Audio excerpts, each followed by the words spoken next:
Confusion की movie चलेगा कि गाना होगा, तो गाना बच्चे गाएंगे।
नमस्कार, अभिनंदन और स्वागत हमारे यशस्वी और लोकप्रिय प्रधानमंत्री नरेंद्र मोदी जी द्वारा लिखित पुस्तक Narendra Damodar Das Modi the making of a legend.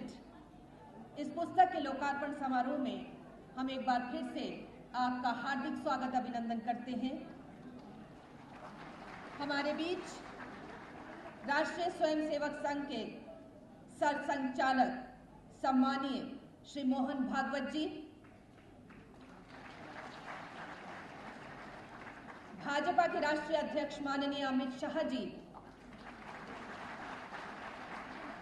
और अध्यक्ष राष्ट्रीय पुस्तक न्यास माननीय बलदेव भाई शर्मा जी की उपस्थिति है। हम आप सभी महानुभावों का यहाँ हार्दिक स्वागत अभिनंदन करते हैं। और सबसे पहले हम आपके लिए लेकर आ रहे हैं यहाँ पर डॉक्टर बिंदेश्वर पाठक जी द्वारा रचित गीत, जो कि प्रधानमंत्री माननीय नरेंद्र मोदी जी को समर्पित है, सन ऑफ इंडिया।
जोर लगा रहा बिंदेश्वर पाठक बिहार गांधी शताब्दी समारोह कमेटी में काम कर ये दायित्व सौंपा कि उन्हें अभिषेक स्कैवेंजर भाई बहनों को इस अमानवीय कार्य से मुक्त कराने की दिशा में प्रयास।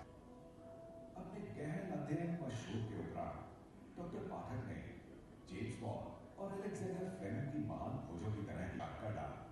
सुलभ टू-बिट बोर्ड फ्लश सिस्टम ऐसी युगांतकारी तकनीक साबित कर नजरिया ही बदल दिया।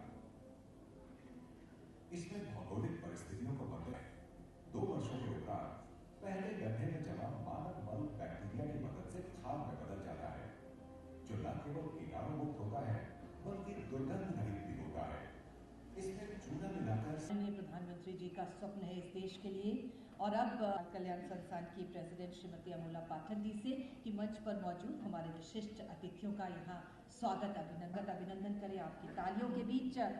हमारे बीच यहाँ आज भाजपा के राष्ट्रीय अध्यक्ष जी मौजूद हैं और हमारे साथ यहाँ पर राष्ट्रीय स्वयंसेवक संघ के सरसंघ चालक जी यहाँ पर उनकी उपस्थिति है। हम सबसे पहले उनका यहाँ अभिनंदन करेंगे। सम्माननीय मोहन भागवत जी का यहाँ पर हार्दिक स्वागत अभिनंदन होगा। सुलभ की ओर से सुलभ के संस्थापक उनके प्रणेता डॉक्टर विंदेश्वर पाठक और अमोला पाठक जी का अपने अमूल्य समय में से हमारे लिए कुछ वक्त निकालकर यहाँ माननीय मोहन भागवत जी पधारे हैं। हम दिल से उनका हार्दिक अभिनंदन और स्वागत करते हैं।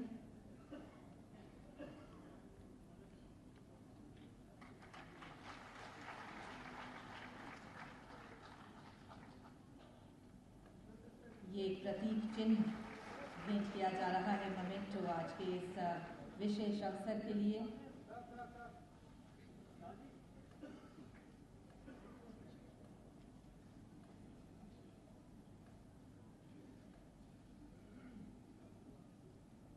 और सृजनी की ये पेंटिंग विशेष रूप से सम्माननीय मोहन भागवत जी के स्वागत करते हुए सुलभ की ओर से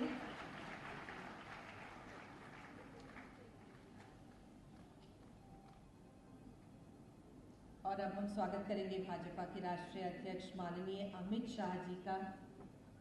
यहाँ सुलभ के साथ में एक संबंध माननीय अमित शाह जी का रहा है हमारे कार्यक्रमों में। वो हमारा प्रोत्साहन करने के लिए, हमारा दिशा निर्देशन करने के लिए हमेशा उपस्थित रहते हैं। उनका आशीर्वाद बना हुआ है। आपकी जोरदार तालियों के साथ अमित शाह जी का स्वागत।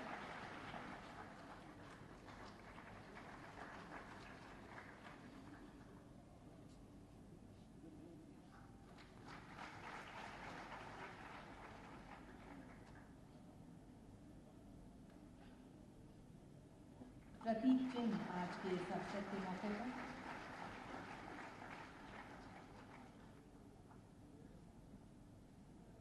और सृजनी बिहार विशेष पेंटिंग। और अब हम स्वागत करेंगे नेशनल बुक ट्रस्ट के अध्यक्ष माननीय बलदेव भाई शर्मा जी का यहाँ पर सुलभ की ओर से।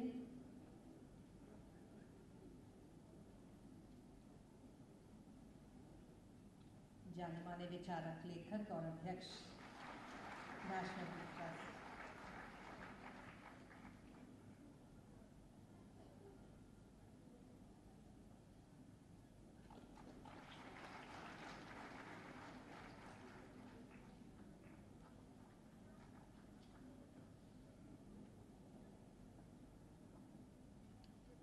और ये स्मृति चिन्ह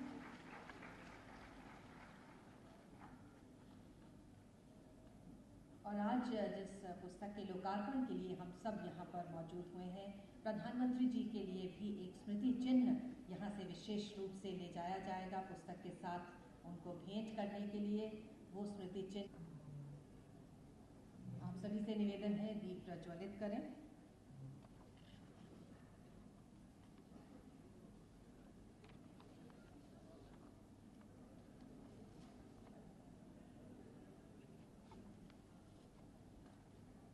डॉक्टर विंदेश्वर पाठक जी द्वारा रचित पुस्तक का लोकार्पण आज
कोई भी काम जब शुरू करते हैं तो मुंह मीठा करके ही शुरू करते हैं।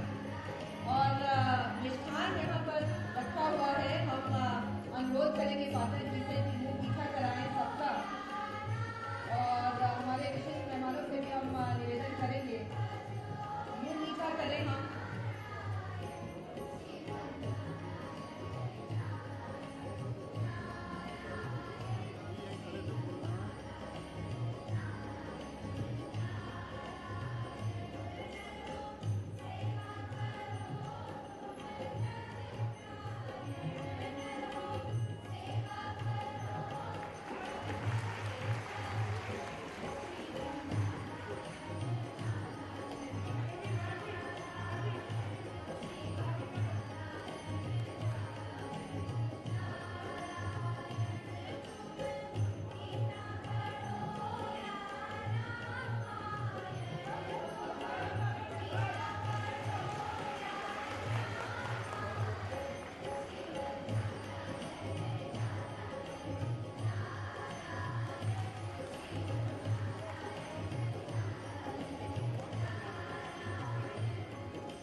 धन्यवाद। और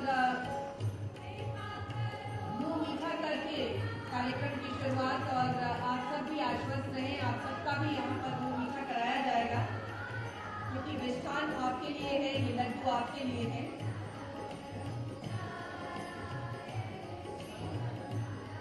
सभी मेहमान अपने स्थान ग्रहण करें।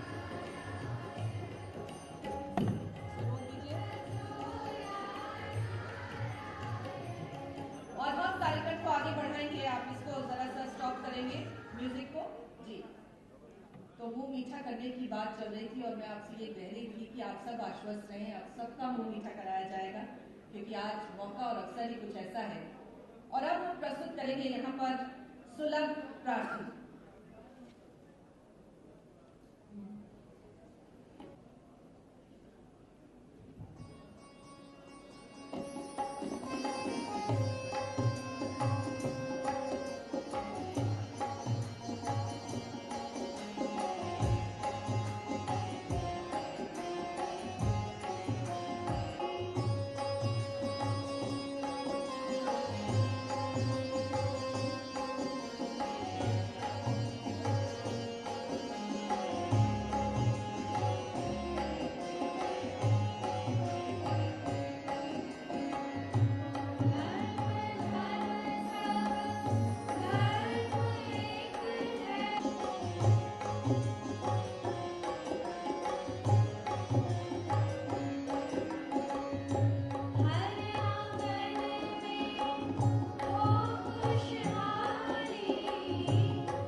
Upendra Kumar ji, doctor Shivata Chadha, doctor Rahul, doctor Anil Dutt Mishra, Shrimati Sangeeta Sinha, Shri Rakesh Pandey, doctor Kasu Pawar, Pradeep Jain, Shri Manisha Joshi, Shrimati Neelam, professor of universities, doctor Richard Pass and others, Eric from America, Rahul from America,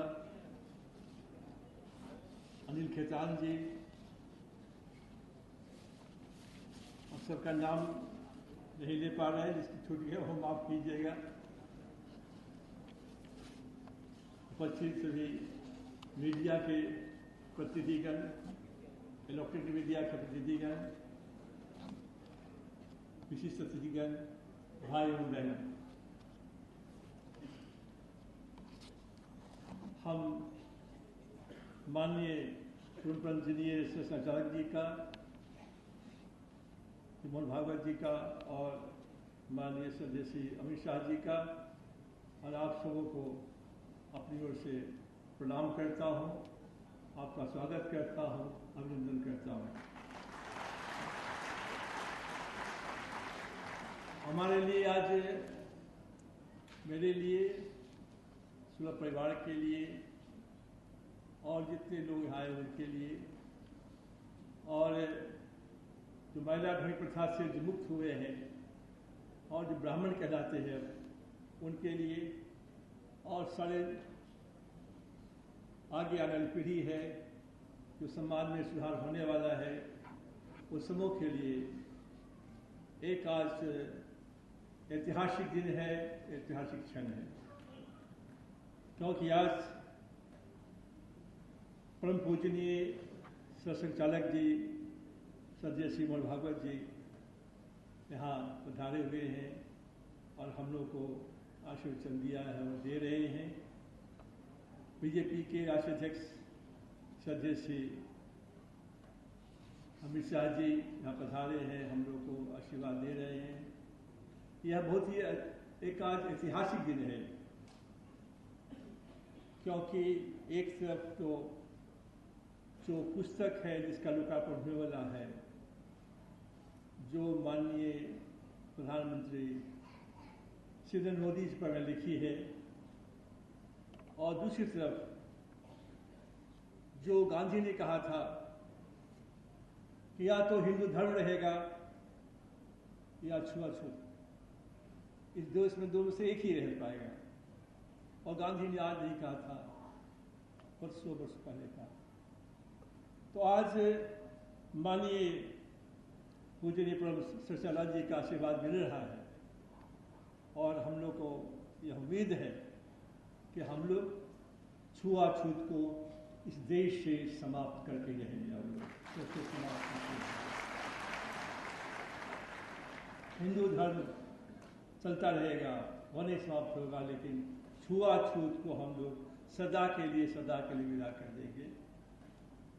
तो ये पहले तो हम इस पर चर्चा करना चाहते हैं कि 2014 को 15 अगस्त को लाल किले से जब माननीय प्रधानमंत्री नरेंद्र मोदी जी भाषण दे रहे थे, तब उन्होंने स्वच्छता के शौचालय की बात की।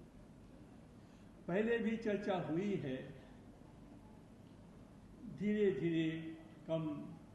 पार्लियामेंट में मुझे याद है कि 2-3 बार सैनिटेशन शब्द का प्रयोग हुआ था, क्योंकि पहले होता था हेल्थ में ही सैनिटेशन होता था, बाद में वाटर में सैनिटेशन आने लगा।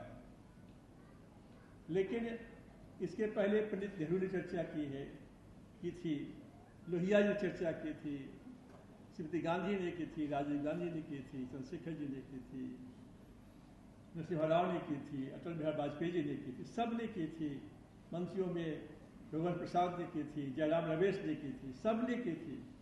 लेकिन महात्मा गांधी के बाद यदि कोई एक व्यक्ति जिसने स्वच्छता को, शौचालय को गले से लगाया है और राष्ट्रीय को हाईएस्ट प्रायोरिटी दिया है, वो हमारे प्रधानमंत्री माननीय श्री मोदी जी हैं। ऐसे प्रधानमंत्री हैं जो अमेरिका जाते हैं, ऑस्ट्रेलिया जाते हैं, चीन जाते हैं, साउथ अफ्रीका जाते हैं, जहाँ जाते हैं शौचालय की चर्चा करते हैं, उसको भूलते ही नहीं है, स्वच्छता को भूलते ही नहीं है। बराक ओबामा से जाके शौचालय की चर्चा की। मेरे ख्याल से कोई प्रधानमंत्री इस देश का नहीं होगा जो अमेरिका के राष्ट्रपति से जाकर शौचालय की चर्चा करता हो। क्यों? कि महात्मा गांधी ने भी इसको सबसे महत्वपूर्ण माना था, स्वच्छता को। सब जानते हैं, रिपीट नहीं करना चाहते हैं। सिर्फ एक सेंटेंस गांधी ने कहा था, आज़ादी बाद में चाहिए, स्वच्छ भारत पहले। तो जितना महत्व गांधी ने दिया था, तो गांधी के बाद, मैं तो गांधी का फॉरवर्ड हूँ, अनुयायी हूँ, 1968 से गांधी का सपना पूरा कर रहा हूँ। अब हम श्रीमती जो महिला है उसको निकाल करके, स्वच्छता को ला करके और प्रधानमंत्री मोदी जी के भी अब हम भक्त हो गए हैं। हरदम चर्चा भी करते हैं, हरदम चर्चा करते हैं, क्योंकि ये हुआ है कि आज स्वच्छता के बारे में हर जगह चर्चा हो रही है। स्कूल हो, कॉलेज हो, ऑफिस हो, घर हो, जहाँ भी हो। एक पत्रकार है एक टीवी के, तो मैं उदयपुर से आ रहा था, तो अपना कुछ कोको कोला कुछ पी करके हाथ रखे हुए थे। उनकी लड़की आई, पीछे से वो ले करके एयर होस्टेस के दे दी। वो छोटी थी 7 वर्ष की। मुझे हंसी आ गई। मैं पूछा कि तो उस पत्रकार ने कहा मुझे कि आप जानते हैं पाठक जी, ये हमारी लड़की 7 वर्ष की है, घर में कोई कुछ फेंक देता है तो उठा के उसको रख देती है और कहती है क्या, मोदी जी देख लेंगे। तो ये स्वच्छता कहाँ, ये संवाद कहाँ पहुँचा है प्रधानमंत्री के इस बात से। इसलिए हम उनके बारे में उसी दिन सोचा था कि एक पुस्तक उन पर लिखेंगे हम। तो बहुत बड़ा दिक्कत था कि पुस्तक उन पर लिखना, उनकी लंबी यात्रा है बचपन से लेके, और फिर जो आरएसएस में आए हैं, फिर बीजेपी में आए हैं, फिर मुख्यमंत्री बने हैं, प्रधानमंत्री बने हैं। 2005 में हमसे मिले थे जब वो मुख्यमंत्री थे गुजरात के, और भुज में एक कार्यक्रम था, हमें बुलाया गया था, हम भी प्रदर्शनी लगाए हुए थे। तो आके प्रदर्शनी को देखा उन्होंने, बड़े गौर से देखा। सब चीज़ देखने के बाद मुझे हाथ पकड़ के डायस पर ले गए, बैठाया और कहा कि तुम भी कुछ बोलो। वह दिन मुझे आज भी याद है। बनारस के गंगा में जो सफाई में 80 घाट की सफाई जब हुई और जब हो रही थी, उसमें हम भी गए वहाँ पर, तो हाथ पकड़ के फिर हमको ले गए कि क्या कर रहे हो, बताओ क्या हो रहा है। तो वो जो स्नेह प्यार उनका मुझे मिलता है, वो इतना मुझे शब्द नहीं है व्यक्त करने के लिए। इसलिए मैंने पुस्तक लिखी है, और इस पुस्तक में जिन का योगदान मिला है ये चर्चा करेंगे बाद में आपको नीलम शर्मा जी। तो ये पुस्तक में अब हम चर्चा की, ये पुस्तक ऐसी है जो हर घर में रखना चाहिए और हर बच्चों को, लोगों को पढ़ना चाहिए। एक सीख लेनी चाहिए कि कोई ऐसी व्यक्ति विपरीत परिस्थिति से कैसे आगे बढ़ करके और एक भारत का प्रधानमंत्री बन जा सकता है। मेरी स्थिति कुछ ऐसी भी है, लेकिन मेरा जन्म तो हुआ था मेरे धनी घर में, ब्राह्मण परिवार में। ब्राह्मण तो धनी होते नहीं हैं, उनके साथ लगा रहता है एक गरीब ब्राह्मण था। तो ब्राह्मण के साथ तो कभी धनी नहीं दिखा जाता है। लेकिन मैं धनी परिवार में जन्म हुआ था, लेकिन बाद में मेरी संपत्ति बिक गई, पिताजी के सब कारण से बिक गई। किस कारण से? गरीबी में हम भी आ गए, बड़ी कठिनाई से जीवन जिए, फिर यहाँ पर आए। तो ये साम्यता हमारे जीवन में भी है काफ़ी उनसे। तो ये पुस्तक लिखी है, उसका लोकार्पण होने वाला है, उसको आप देखेंगे। दूसरी चर्चा जो हम करना चाहते हैं वो ये है कि जो सर संचालित जी से मिलने जब गया था नागपुर, तो मुझे बड़ी हिदायत दी गई थी कि देखिए आप जा रहे हैं तो ऐसा ठीक से बात कीजिएगा, ठीक से मिलिएगा, ऐसे बात कीजिएगा, वैसे बात कीजिएगा। तो मैं तो डरा समा हुआ था कि जा ठीक है, सबने कहा कैसे मिलिएगा, ऐसी बात कीजिएगा, इतनी बात कीजिएगा। तो हमने कहा कि ठीक है, जैसा होगा चाहेंगे। अब जब गए, अब जब मिले, आज जो स्नेह प्यार मिला इनका, एक बालक के ऐसे सहज भाव से मिले हमसे, हम तो दंग रह गए कि भाई इतने हमको प्रिकॉशन दिए गए थे, हमको इतना स्नेह प्यार दिया। और जो शौचालय का खाद होता है जो देखा आप लोगों उसमें, तो सब बातें से कर रहे थे, तो खाद इनके हाथ में रख दिया हमने। वो खाद और जो बॉल देखा आपने, जो बॉल है वो बॉल इनके हाथ में रख दिया और बातें करने लगे। अब ये हाथ में रखे रह गए। तो जब 10 मिनट हो गया, हमने कहा तब तो छोड़ ही रहे इसको, ये ठीक है, सब दिखा, ये बॉल है यही और ये है। अपने दोनों हाथ में 10 मिनट रखे रह गए। तब लगा कि अब लेटा चाहिए, सर इसको अब रख दीजिए वहाँ पर। तो रख दिया इन्होंने। इतने सहज भाव के जो है, इतने सहज प्रकृति के हैं, इतना स्नेह प्यार मिला। और आज यहाँ पर लोकार्पण के लिए आए हैं, आज भी स्नेह प्यार मिला है। और हम आशा करते हैं कि इनका समय बदलने के बाद भी इनका जो हमारा स्नेह प्रेम है तो अक्षुण्ण बना रहेगा मेरे प्रति, ऐसा मैं आशा करते हैं। और इनके सानिध्य में ही इनके साथ मिलकर भी हमसे भी जो होगा समाज की सेवा करने का प्रयास करेंगे। एक उनका हार्दिक स्वागत और अभिनंदन करते हैं।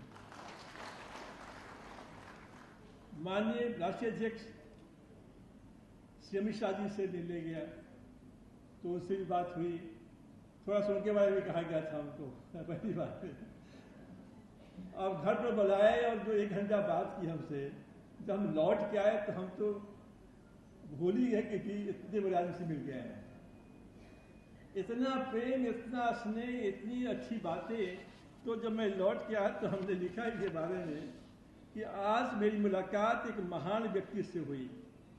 महान आत्मा, महान सोच, महान विचार एवं महात्मा गांधी और पंडित दीनदयाल उपाध्याय के विचारों से प्रभावित और प्रेरित, दलितों को समाज में सर्वोच्च स्थान के पक्ष में अमित शाह जी की सोच में जिस विषय पर मैं 5 दशकों से कार्य कर रहा हूँ, पूर्ण सहमति।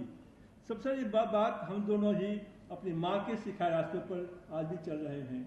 खादी के प्रति मेरे प्रेम एवं अटूट आस्था है, क्योंकि कपड़े के साथ साथ आज भी गरीबों का बड़ा अवलंबन है। तो ये आकर मैंने लिखा है इनके बारे में।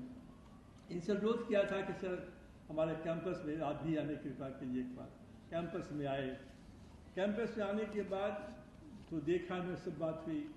जब ये बोल रहे थे, वो जो शब्द कहा सो अभी भी हम नहीं बोल रहे हैं, और लगता है कि इनका स्नेह प्रेम मुझे भी मिलता रहेगा, ऐसा हम आशा से करते हैं। इन्होंने क्या कहा, जो कहा सो इनके शब्द हमारे शब्द वाक्य नहीं है, इनके वाक्य हैं। आज यहाँ पर काफ़ी देरी हो रही थी, फिर भी एक तो पाठक जी इतनी विनम्रता से आग्रह करते हैं कि इनको कोई ना ही नहीं बोल सकता है। और दूसरा, जिन्होंने काम किया है वह काम देखकर और हर चीज़ को इतनी बारीकी से समझकर, छोटी छोटी चीज़ों का ऊपर विचार करके एक संपूर्ण चक्री व्यवस्था बनाई, संपूर्ण चक्र। तो ये जो कहा कि कोई ना नहीं कर सकता है, ये हमारे लिए बहुत ही इतना अच्छा लगा, इतना अच्छा लगा कि हम शब्द नहीं है व्यक्त करने के लिए।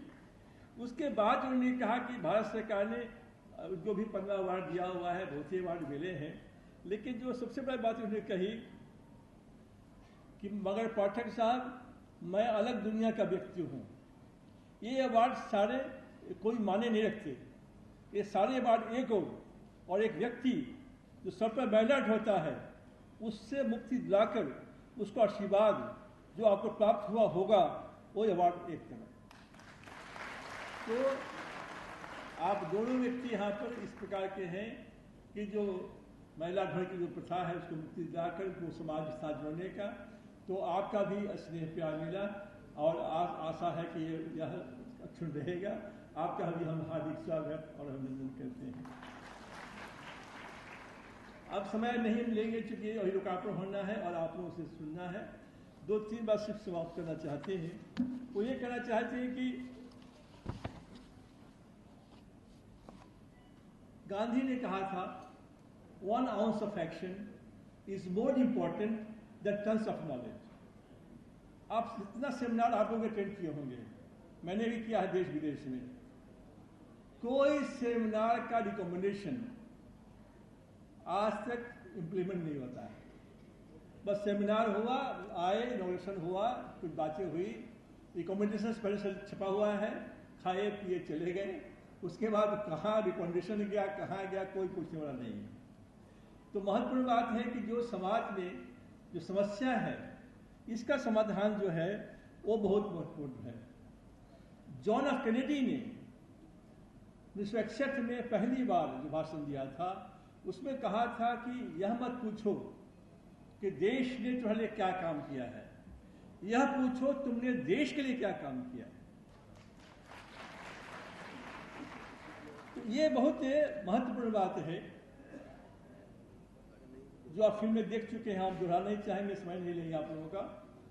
तो ये है कि जो बन पड़ा हम लोगों को, वो समाज के लिए जो हम लोगों ने काम किया और जो बन पड़ा कर रहे हैं, उसमें मेरी माँ का बहुत स्थान ये है। माननीय शाह जी ने भी उनसे कहा था, गांधी की फिल्म में देखा आपने, और मेरी माँ का जो प्रभाव मेरे पर है वो सबसे अधिक है। माँ ने कहा था कि आधी रोटी खाना, बेईमानी कभी मत करना। और जिस अधिकारी ने मुझे, एक IAS अधिकारी ने मुझे जो काम दिया, उसने कहा का चेहरा तुमको याद रहेगा? हमसे जरूर से याद रहेगा। इतना जल्दी कह दिया, उस गौर से देखो मुझे, देखा, कहा कि अब ठीक है जी सर। तो कहा कि एक शर्त है। उसने बताइए सर। कहा कि बेईमानी करने का मन कभी तुमको आ जाए तो मुझे एक बार याद कर लेना। राजी हो? हम सर राजी है। वो IAS अधिकारी आज मुझे याद आते हैं, उन्होंने कहा कि भाई ऐसे एक को काम दिया जाए। तो कहने का मतलब ये है कि, और माँ ने कहा था जो काम करना वो सिर्फ अपने लिए नहीं, दूसरों के लिए भी। इसलिए आपका आश्चर्य होगा दुनिया के इस जमाने में जहाँ हर बात पेटेंटिंग होता है, पेटेंट पेटेंट पेटेंट, हमने अपने करीब 30-32 काम किए हैं, 5-6 टेक्नोलॉजी का आविष्कार किया हमने स्वयं, जो आपने सुलभ से जहाँ देखा है। यदि इसका आविष्कार हम न किए हुए थे 1968 में, तो आज भी न महिला ध्रुव प्रथा समाप्त होती और न खुले रूप में शौच करनी। तो ये सब हमने पेटेंट भी रखा ताकि कोई हमको व्यापार नहीं करना है, लोग अपना इसको लाभ उठाए दिखे। इसलिए जितना कंट्री है शो कर रहा है इसमें। जो कालिदास ने कहा कि पुस्तकें बहुत है, ज्ञान बहुत है, अवधि थोड़ी है, तो जो बन पड़े काम करे के संसार से चला जाना चाहिए। तो मैं इस बात को ध्यान रखता हूँ कि जो बन पड़े वो काम आदमी को करना चाहिए। और गांधी का सत्य और अहिंसा, इसको हमने ध्यान में रखा।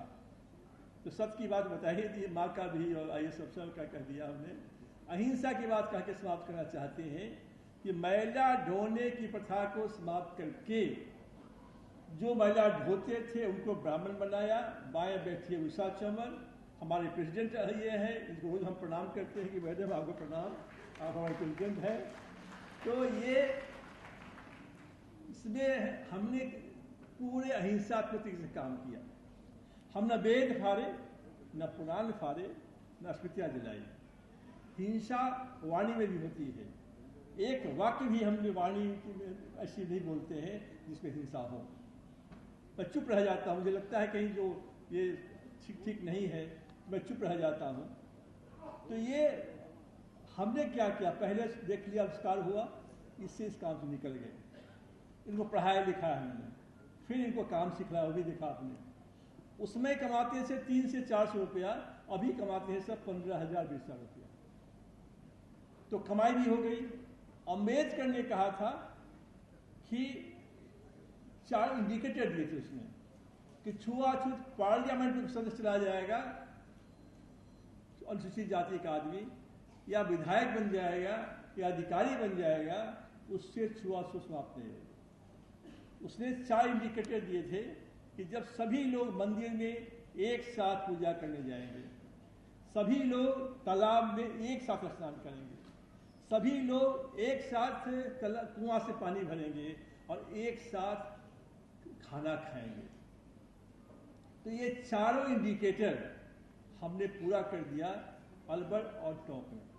और इसीलिए आज माननीय शस्त्राचार्य जी घूम रहे थे, उनको ही बुलाया, प्रकाश के लोगों को, ब्राह्मणों को बुलाया हमने कि आप चलो विटनेस बनो आप उनके सामने में कि हम में कोई छुआछूत नहीं है, हम साथ बैठते हैं, साथ खाते हैं। अब इसी चारों इंडिकेटर को पूरा करना है। और इतना हो जाए तो लोगों ने प्रश्न किया हमसे एक जगह कि ब्राह्मण क्यों?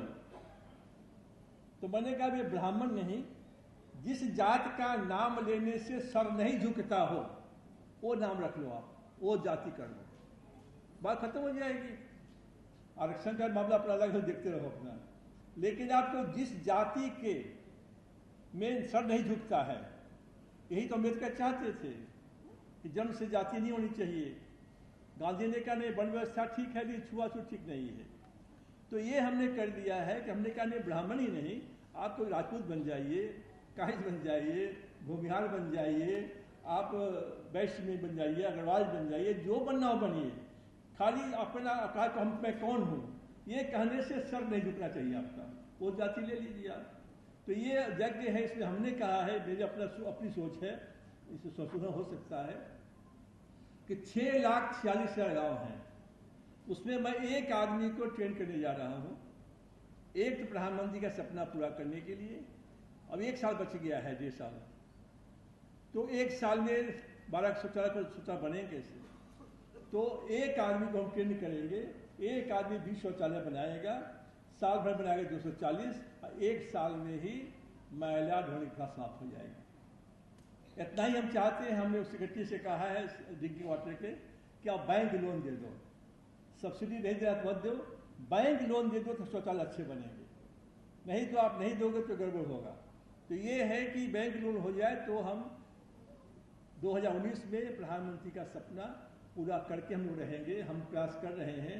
अभी हमने एक विलेज का नाम दे दिया ट्रम्प विलेज, और ट्रम्प विलेज दे दिया, उसमें जाके शौचालय बना रहे हैं हम। बड़ा हल्ला हो गया कि ट्रम्प का नाम आप कैसे रख सकते हैं। हम ट्रम्प से पैसा थोड़े लिए हैं, कुछ लिया उससे थोड़े हैं। हम भगवान का नाम ले रहे हैं, देखो भगवान का नाम क्यों ले रहे हैं? ट्रम्प का नाम लिया कि हम चाहते हैं कि 3225 खरबपति है इस देश में, दुनिया में। हमारे देश में 150 अरबपति खरबपति है। खरबपति तो कितने होंगे? और 16,057 कंपनी हमारे पास में है, 2 करोड़ एनआरआई हमारे पास में है। तो एक एनआरआई शौचालय 6 का रुपया दे दे तो 12 करोड़ शौचालय बन जाएगा। तो ये है कि इस पर हम काम कर रहे हैं। तो ये महत्वपूर्ण बात है कि एक तरफ तो प्रधानमंत्री जी का सपना पूरा करना है और महात्मा गांधी का सपना पूरा होगा उससे। और दूसरी बात है कि एक ब्राह्मण को हम कर रहे हैं गाँव में कि हर जाति सब गाँव देश में राज्य में नहीं है, बट एक ही जाति है, वो ब्राह्मण है। वो हर गांव मिलेगा आपको, 1 घर मिले, 2 घर मिले, बिरले ऐसा कोई गांव होगा जब ब्राह्मण नहीं होगा। तो हमने कहा कि तुम लोग ऐसा करो, आज़ादी की लड़ाई हुई थी, तो आज़ादी की जब लड़ाई हुई थी तो उसमें सबने कफन बांध लिए थे माथे पर, घर जलाए गए, भाग गए, क्या क्या हुआ उन लोगों को। तो समझो एक क्रांति है, एक क्रांति है जिसमें तुमको कफन बांध करके जो दलित भाई बहन हैं उनके घर जाओ, पूजा कराओ, प्रसाद लो, खाना खाओ, छुआछूत समाप्त। तो ये चीज़ जो है ये भी हम लोग करने जा रहे हैं। तो ये महत्वपूर्ण बात है कि हम समाप्त कर रहे हैं कि जो अहंकार, एक मार्टिन लूथर किंग जूनियर उसने कहा था कि स्लेव्स के बच्चे, sons of slaves and sons of masters should sit together in the red hills of Georgia. उसने कल्पना की थी कि सब साथ बैठे थे। तो हमने क्या किया, कल्पना बैठने का नहीं, पूरा देख लिया कि हम उसको जाति की ब्राह्मणी बना दिया उसको। अंत में हम समाप्त कर रहे इस बात से कह करके कि हमने जो अब्राहम लिंकन का हरदम ये कहानी याद रखते हैं, अहंकार को आज तक हमने अपना बढ़ने नहीं दिया। हमने कुछ भी हुआ आज तक। जब अब्राहम लिंकन पहली बार पार्लियामेंट में गया, हाउस ऑफ कॉमन्स में, तो क्वेश्चन किया एक सीनेटर ने कि मिस्टर प्रेसिडेंट, आपको पता है कि आपके पिताजी मेरे पिताजी के जूता सीते थे। तो दूसरा इंडिया पार्लियामेंट होता, हल्ला हो जाता, माइक टूट जाता, सब चीज फेंका जाता, उसमें तो पहनते ही। लेकिन प्रेसिडेंट ने जवाब क्या दिया? प्रेसिडेंट ने जवाब दिया, yes mister senator, I know, English में है, सब हिंदी बोल रहे हैं। यस मिस्टर सीनेटर, मैं जानता हूं मेरे पिताजी अच्छे कॉलर थे, अच्छा जूता बनाते थे, मैं भी अच्छा कॉलर हूं। तो जूता यदि सिलवाना आपको हो, मेरे घर भेज दीजिएगा, जूता सीख आपको भेज देंगे। तो अहंकार कितने हैं कि नहीं का बराबर। एक राष्ट्रपति का जवाब क्या आता है कि ठीक है जूता भेज दीजिएगा, हम जूता सीख के भेज देंगे आपको। तो संसार में यदि आगे बढ़ना हो तो अहंकार क्रोध को जितना रोकेंगे उतना ही सफलता मिलेगी। हम इस बात को लेके आप लोगों के साथ, आप तक भगवान ने जो नहीं दिया है आगे नहीं जानते हैं। तो आज पुनः एक बार इस बात को हम दोहराते हैं कि परम पूजनीय सरसंघचालक माननीय श्री मोहन भागवत जी और बीजेपी के अध्यक्ष, राष्ट्रीय अध्यक्ष माननीय श्री अमित शाह जी यहाँ आए हैं, आशीर्वचन दे रहे हैं। इन लोग दोनों का आशीर्वचन मुझे सलाह मिलता रहेगा। जो हम काम कर रहे हैं उनका सहयोग मिलेगा और इन लोगों के जितने कार्य हैं उसको भी हम पूरा करने का प्रयास करेंगे। इन्हीं शब्दों के साथ एक बार पुनः आप सब लोगों का हार्दिक स्वागत, हार्दिक अभिनंदन।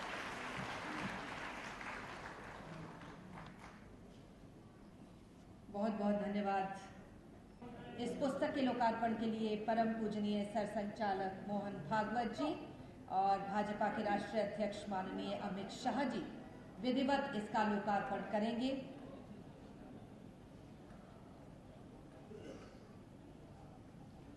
और जैसा कि आपने अभी जाना, माननीय प्रधानमंत्री जी पर कई पुस्तकें लिखी गई हैं, लेकिन ये पुस्तक अपने आप में खास, अपने आप में विशेष, जहां पर आप जान पाएंगे उनके जीवन के संघर्षों को, उनके कार्यों को, उनकी उपलब्धियों को। डॉक्टर विंदेश्वर पाठक जी द्वारा रचित पुस्तक Narendra Damodar Das Modi, the making of a legend.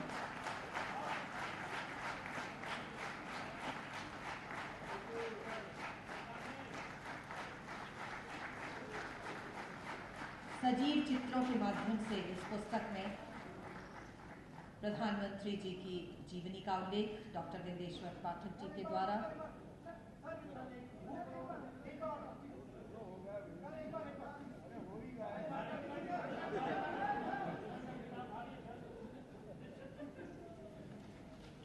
ये सुंदर पुस्तक बहुत ही खूबसूरत रूप से प्रकाशित और लिखित डॉक्टर पाठक जी द्वारा। और अब हम निवेदन करेंगे, दो और पुस्तकें हैं जो कि डॉक्टर पाठक जी द्वारा रचित हैं, उनका भी यहाँ पर लोकार्पण करेंगे। सन ऑफ इंडिया यानी भारत का लाल, ये गीत है जिसे कि लिखा डॉक्टर पाठक ने और जिसका 24 भाषाओं में अनुवाद हुआ है। और इसके अलावा मोदी जी को समर्पित कुछ कविताएं हैं डॉक्टर पाठक की, उनका भी यहाँ पर विधिवत लोकार्पण करेंगे।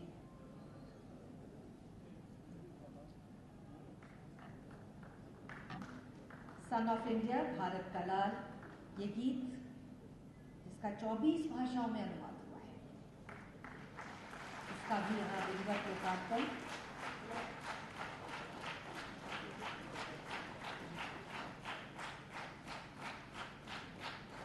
और एक अन्य पुस्तक जिसे डॉक्टर पाठक ने लिखा, द सुलभ टेम्पल ऑफ ग्रैटिट्यूड, ये उन महिलाओं की दास्तान के बारे में बताता है जो सर पर मैला धोती थी और किस प्रकार से इस अमानवीय जीवन से वो बाहर निकली, आज पूरे स्वाभिमान के साथ अपनी जिंदगी को जी रही हैं। अलवर और टॉम की वो महिलाएं जिनका जिक्र इस पुस्तक में मिलता है, और हमारी माताएं जो कि वृंदावन में रहती हैं, उनका भी वर्णन। तो ये दो पुस्तकें आप सभी के लिए जिसका लोकार्पण हुआ। और अब हम यहाँ निवेदन करेंगे भाजपा अध्यक्ष माननीय अमित शाह जी से, जिनका सानिध्य हमें मिला है, और अपने आशीर्वचन माननीय अमित शाह जी।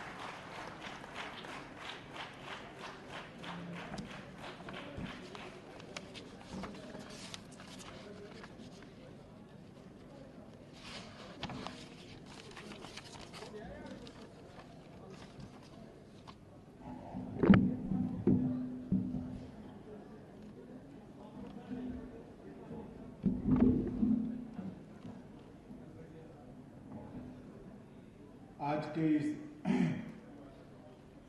गरिमामयी कार्यक्रम में उपस्थित जिनके हाथों से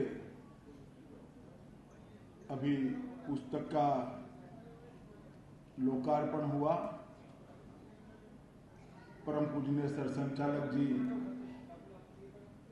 मोहन राव भागवत जी,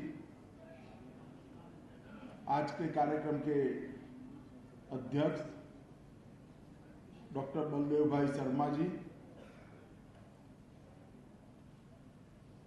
सुलभ के नाम से 5 दशकों से स्वच्छता का आंदोलन को ही जिन्होंने अपना जीवन बनाया है, ऐसे डॉक्टर विंदेश्वर पाठक जी, श्रीमती अमोला पाठक जी, श्रीमती आभा कुमार जी, श्रीमती उषा चौमल जी, सभी गणमान्य उपस्थिति दर्ज कराने वाले भाइयों और बहनों, और सुलभ के साथ जुड़े हुए सभी भाइयों और बहनों, आज इस कार्यक्रम में पाठक जी ने एक पुस्तक लिखी है, इसका लोकार्पण किया गया है।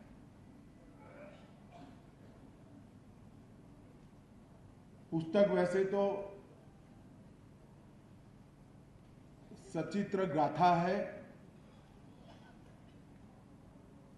एक बालक अपने कर्तृत्व के आधार पर शायद देश से गरीब परिवार में जन्म लेकर परिश्रम, ईश्वर दत्त मेघा, सबको साथ लेकर कैसे आगे बढ़ा जाता है, इसका एक प्रयास और खुद अपने जीवन का कोई महत्वाकांक्षा करे बगैर काम करते करते दुनिया के सबसे बड़े लोकतंत्र के सर्वोच्च स्थान पर कैसे पहुंच सकता है, इसकी एक गाथा। स्वाभाविक है ये आज के हमारे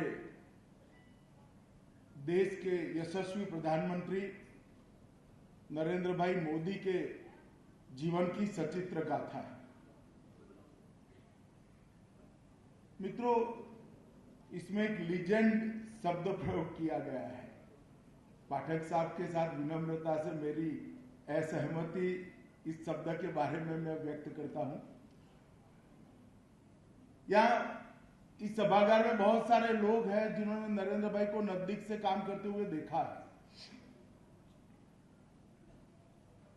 साहजिकता से, सरलता से कार्यकर्ता की भांति काम करते करते आगे बढ़ने का उनका जो स्वभाव है, उसके साथ इस शब्द प्रयोग मेल नहीं खाता है।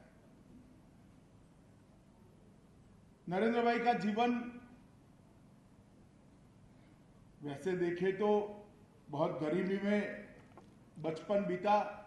बचपन से ही राष्ट्रीय स्वयंसेवक संघ से जुड़े, प्रचारक बने, भारतीय जनता पार्टी के संगठन का दायित्व आया, संगठन मंत्री बने।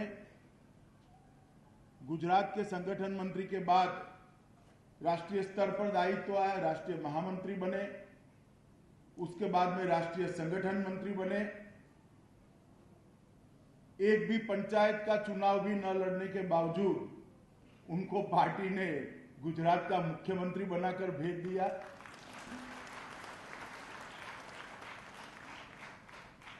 अब तक की जो मैं यात्रा कहता हूं वो हम जैसे स्वयंसेवक और कार्यकर्ताओं के लिए,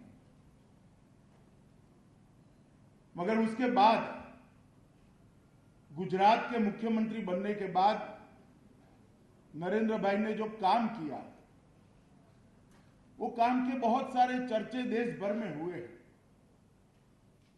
मगर मैं इसके एक अलग पहलू की ओर आप सबका ध्यान दिलाना चाहता हूं। नरेंद्र भाई जब गुजरात के मुख्यमंत्री बने, उसके 8-10 साल के अंदर इस देश में एक अजीब प्रकार का माहौल सर्जित हुआ था। देश भर के कई लोगों को, कई शुभचिंतकों को, कई सोचने वाले लोगों को लगता था कि हमारी जो बहुपक्षीय लोकतांत्रिक संसदीय व्यवस्था है वो फेल कर जाएगी क्या? कॉन्स्टिट्यूशनल स्कीम जो हमारी है लोकतंत्र चलाने की, वो फेल कर जाएगी क्या? देश किस दिशा में जा रहा है? अगर इसी प्रकार का अस्थिरता का माहौल लंबे समय तक देश के अंदर चलता है तो देश की दिशा ना निश्चित हो सकती है, ना देश की समस्याओं का निवारण हो सकता है। और उसी वक्त नरेंद्र भाई ने गुजरात के मुख्यमंत्री के नाते गुजरात की बहुत बड़ी समस्याओं का, मतलब 10 को पुरानी समस्याओं का साहजिकता से निवारण किया। मैं गुजरात से ही आता हूं, उनके साथ मंत्रिमंडल में भी रहा। गुजरात की सबसे बड़ी समस्या थी गिरता हुआ जल स्तर, और नरेंद्र भाई ने इस क्षेत्र में काम करने वाले बहुत सारे लोगों से चर्चा करते हुए, और मैं इनकी बात नहीं करता जिनको बहुत सारे अवार्ड मिले हैं, जिन्होंने बहुत सारे शोध कार्य किए हैं, जिन्होंने बहुत सारे निबंध लिखे, डॉक्टरेट प्राप्त करी है, इनसे तो चर्चा करी ही, मगर ग्रामीण स्तर पर छोटे छोटे प्रयोग जिन्होंने किए थे और सफल प्रयोग किए थे, उन सब से चर्चा कर कर एक ऐसा जल संचय का आंदोलन खड़ा कर दिया।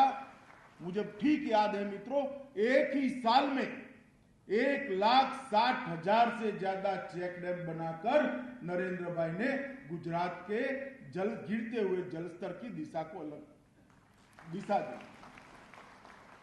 और उसके बाद में मां नर्मदा के पानी को सरस्वती तक ले जाना, 21 नदियों के अंदर डालना, गुजरात के 11,000 तालाबों में नर्मदा के पानी को पहुंचाने की व्यवस्था करना, जैसे धुन लगी थी कि गुजरात को एक गिरते हुए जल स्तर के समस्या से निजात दिला देंगे। और मित्रों, मुझे ठीक याद है अभियान शुरू हुआ था 2006 में, और 2012 में गुजरात का जल स्तर काफी बढ़ चुका था और कई सारे इलाके डार्क जोन के बाहर निकल गए। मैं जिस क्षेत्र से गुजरात के आता हूं, वो उत्तर गुजरात में सारे के सारे जिले लगभग डार्क जोन के थे, अंदर थे। आज गुजरात डार्क जोन मुक्त हो गया है और ये जल संचय के सफल प्रयोग कर रहे हैं। इसी तरह से उसी वक्त उन्होंने प्रयोग किया था स्वरोजगारी पर बल देने का।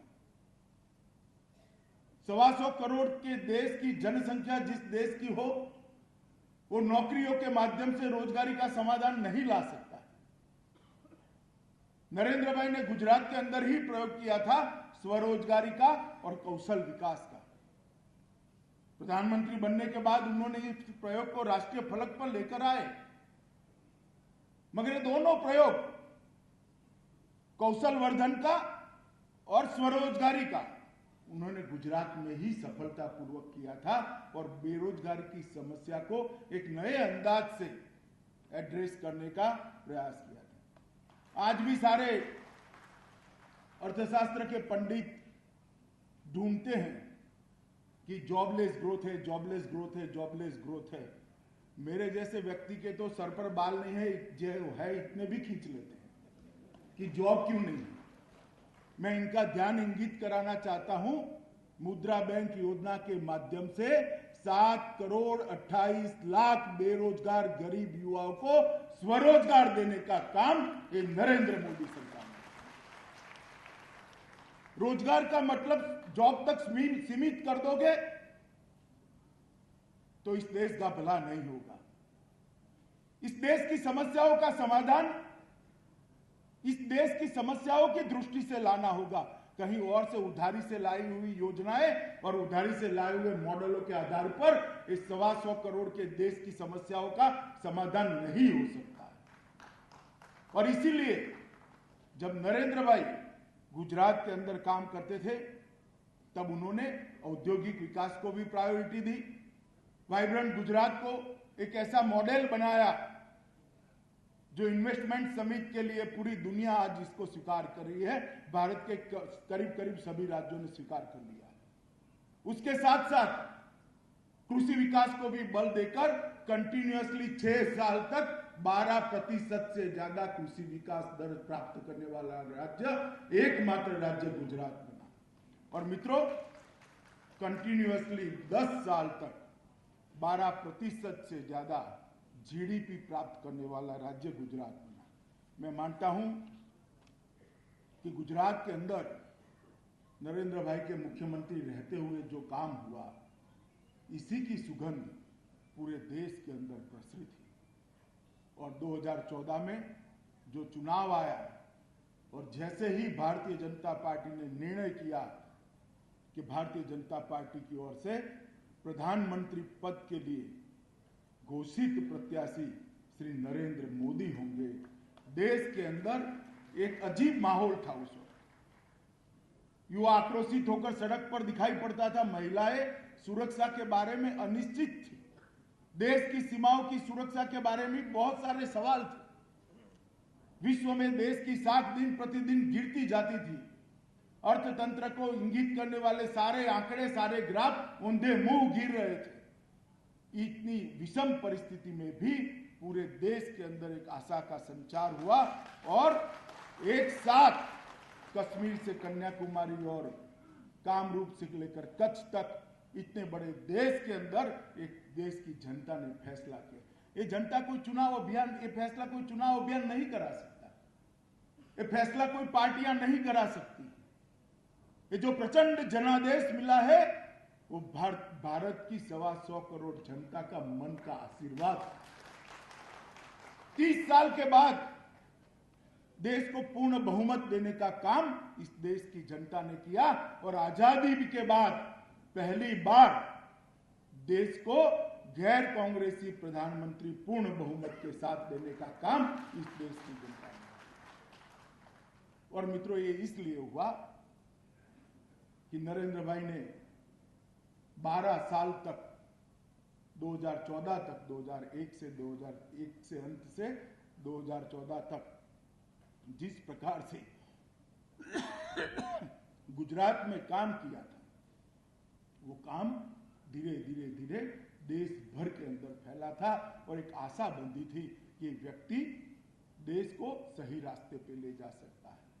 ये पार्टी देश को सही रास्ते पे ले जा सकती है। और मित्रों, इसी के कारण ये जनादेश मिला और प्रधानमंत्री बनने के बाद हम सब लोग 3 साल से उनको काम करते हुए देख रहे हैं। शायद आजादी के बाद एकमात्र प्रधानमंत्री है जिसने 3 साल में एक दिन का भी वैकेशन नहीं लिया। ईश्वर जो मौका देता है, ईश्वर जो काम करने का मौका देता है, उसको अपना सर्वस्व देकर ज्यादा से ज्यादा दिशा में आगे बढ़ाना, ईश्वर के आशीर्वाद को लोगों के लिए पहुंचाना, ये बहुत बड़ी काम है। मित्रों, नरेंद्र मोदी सरकार, भारतीय जनता पार्टी की सरकार ने जिस प्रकार से 3 साल तक काम किया है, बहुत सारा कहा जा सकता है। मेरे पास ज्यादा समय नहीं है और मैं कहना भी नहीं चाहता, परंतु 3-4 चीजों को मैं जरूर कहना चाहता हूं कि सरकार ने बहुत सारे द्वंद्व को, इस देश के एडमिनिस्ट्रेशन के बारे में बहुत सारे द्वंद्व चलते थे, इसको समाप्त कर दिया है। पहले सरकार बनते ही पूछा जाता था, ये सरकार कृषि का विकास करेगी या उद्योग का विकास करेगी, क्या करेगी? नरेंद्र मोदी सरकार ने, भारतीय जनता पार्टी की सरकार ने तय कर दिया, कृषि के विकास के साथ साथ उद्योग का भी विकास हो सकता है, दोनों में कोई अंतर विरोध नहीं।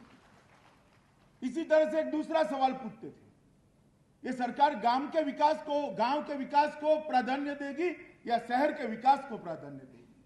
नरेंद्र मोदी सरकार ने यह भी सिद्ध कर दिया कि गांव के और शहर के विकास के बीच में कोई अंतर द्वंद्व नहीं है, दोनों समांतर रूप से हो सकते हैं। और तीसरा, एक सवाल हमेशा पूछा जाता था कि सरकार इकोनॉमी के क्षेत्र में रिफॉर्म्स करेगी या जन कल्याण के रास्ते पर चलेगी, सब मतलब वेलफेयर सोसाइटी बनाने के रास्ते पर चलेगी।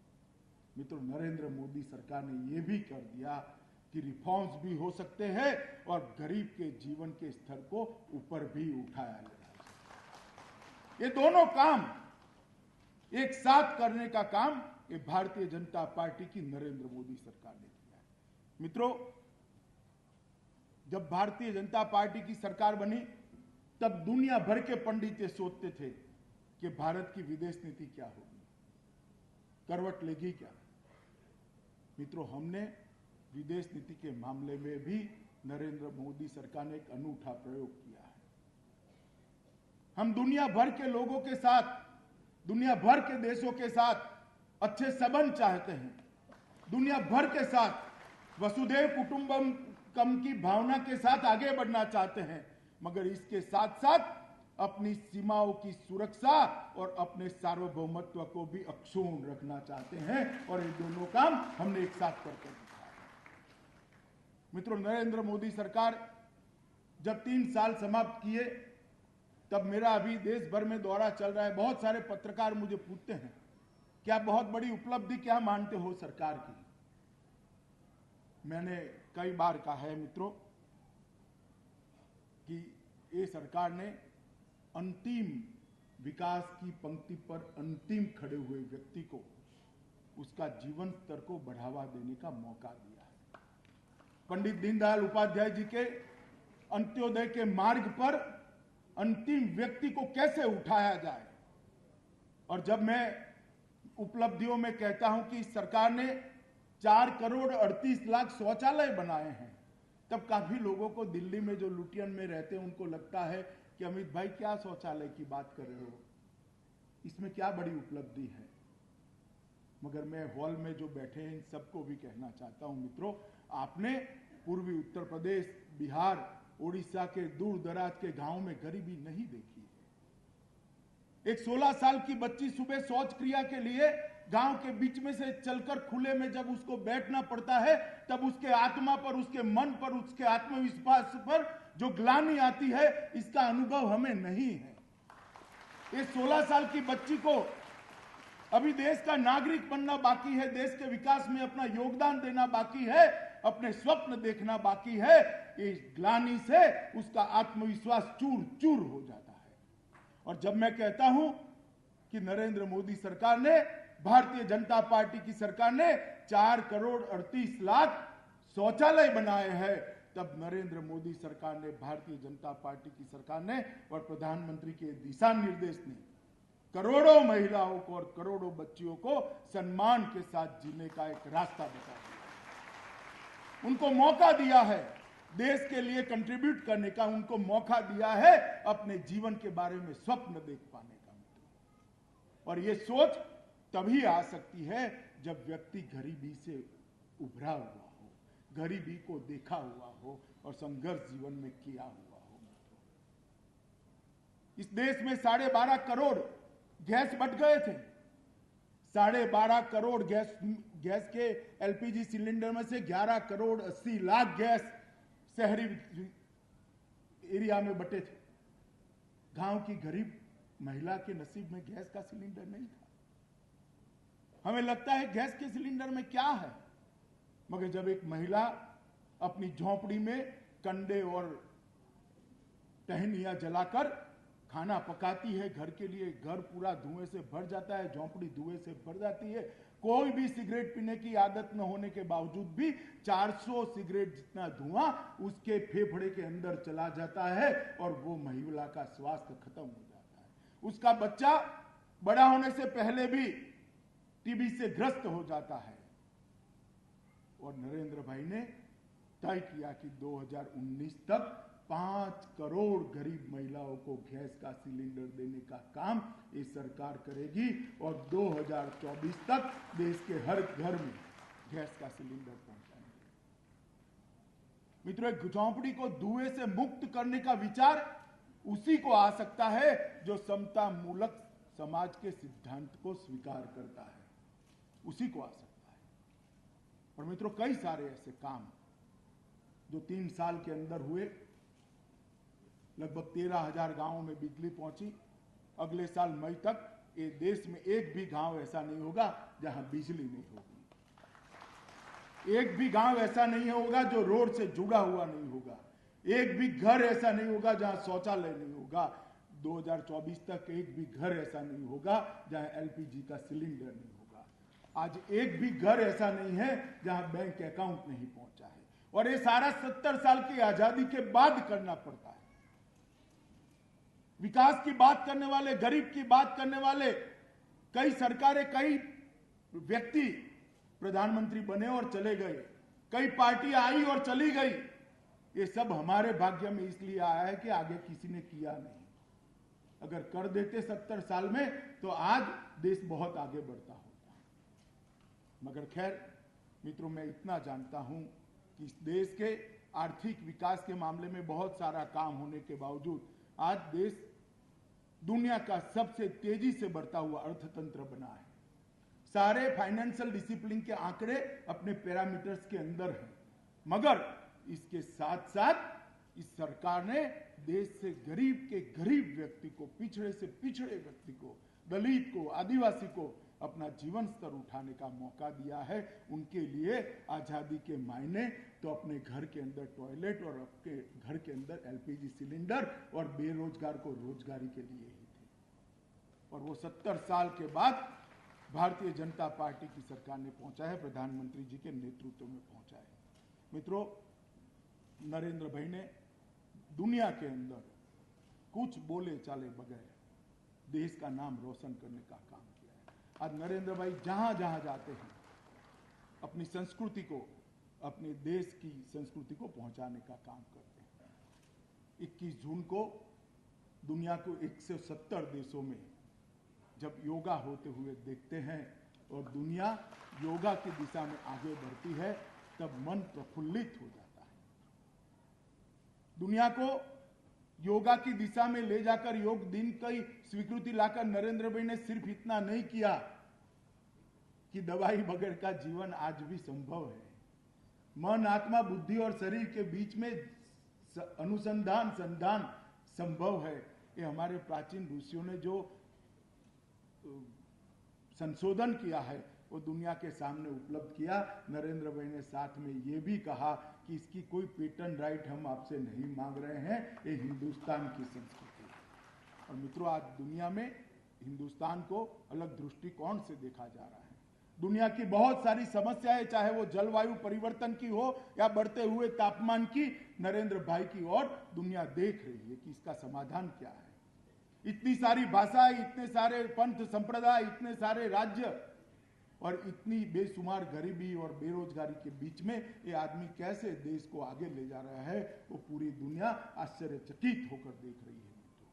मैं मानता हूं कि गरीब से गरीब घर में जन्मे हुए बालक से लेकर ये राष्ट्रीय स्वयंसेवक संघ के स्वयंसेवक बनकर, प्रचारक बनकर, भारतीय जनता पार्टी के संगठन के लिए कोई चुनाव लड़े बगैर सालों तक काम करने के बाद एक आदमी जब मुख्यमंत्री बनता है, प्रधानमंत्री बनता है और विश्व के सबसे बड़े लोकतंत्र को और विश्व के सबसे महान देश को एक सच्ची दिशा में ले जाता है, तो मैं मानता हूं मित्रों, पूरी दुनिया नरेंद्र भाई के व्यक्तित्व को और नरेंद्र भाई के जीवन को जानने के लिए बेताब है, आतुर है।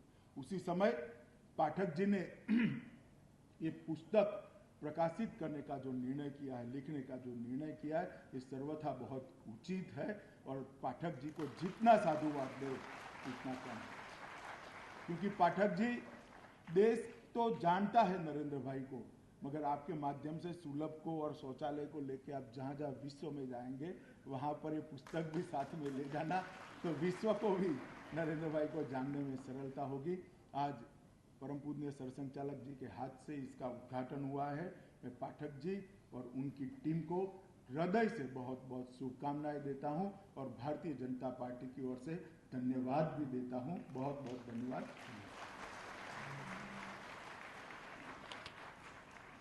बहुत बहुत धन्यवाद माननीय अमित शाह जी, आपके वचनों के लिए, आपके आशीर्वाद के लिए, आपके प्रोत्साहन के लिए और आपके दिशा निर्देशन के लिए। और अब हमारे बीच जो सानिध्य हमें प्राप्त हुआ है माननीय सरसंघचालक जी मोहन भागवत जी को मैं यहाँ आमंत्रित करती हूँ सादर वो आए और अपने आशीर्वचनों से हमारा मार्गदर्शन करें। आपके कार्यों के बीच सभी मान्यवर, हमारे सुहृद, उपस्थित नागरिक सज्जन, माता बहनी,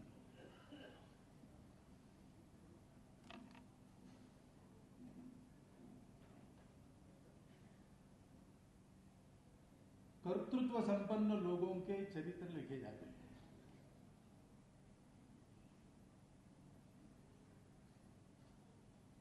जिनको भारी जगत में करिश्माई नेता कहा जाता है, उनके चरित्र लिखे जाते हैं। स्वाभाविक बात है, उससे एक स्फूर्ति मिलती है, प्रेरणा मिलती है, लेकिन उसको ठीक से पढ़ना पड़ता है।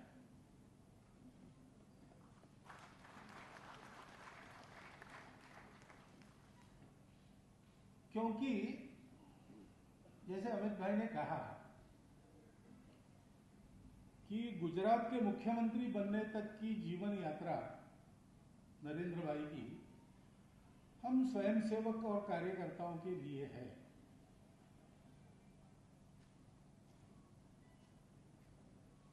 उसी स्तर पर वो अगर चलती रहती तो आप नरेंद्र भाई का नाम नहीं जानते, क्योंकि वो हमारे स्वयंसेवक है, हम जानते हैं। उस यात्रा के महत्व को भी हम समझते हैं, लेकिन वो हमारे लिए ही रहता है। दुनिया को इतनी फुर्सत नहीं है कि वो ऐसे लोगों को देखे। वास्तव में उनको देखना चाहिए, लेकिन नहीं देखते।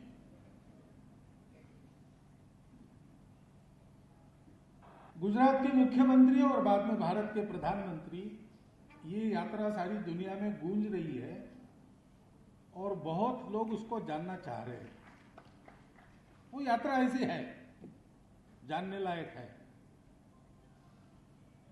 परंतु थोड़ा विचार करके देखेंगे तो हम ये समझेंगे कि गुजरात की मुख्यमंत्री बनने तक की उनकी जो अप्रसिद्ध यात्रा है, उसी के कारण गुजरात के मुख्यमंत्री और बाद में प्रधानमंत्री की उनकी यात्रा इतनी उज्जवल हो रही है।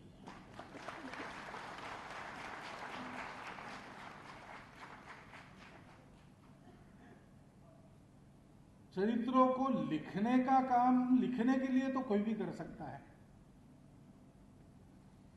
लेकिन चरित्र को समझकर लिखने का काम करने के लिए वैसा ही व्यक्ति चाहिए।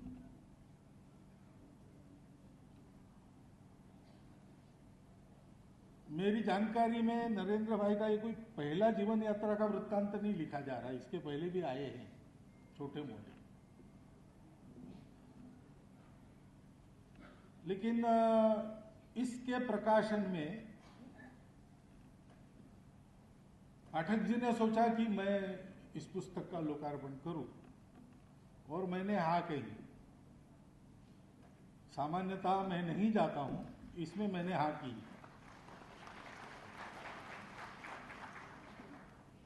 क्योंकि पाठक जी भी वैसा काम कर रहे हैं, समाज के लिए कर रहे हैं, अपना सब कुछ लगाकर कर रहे हैं।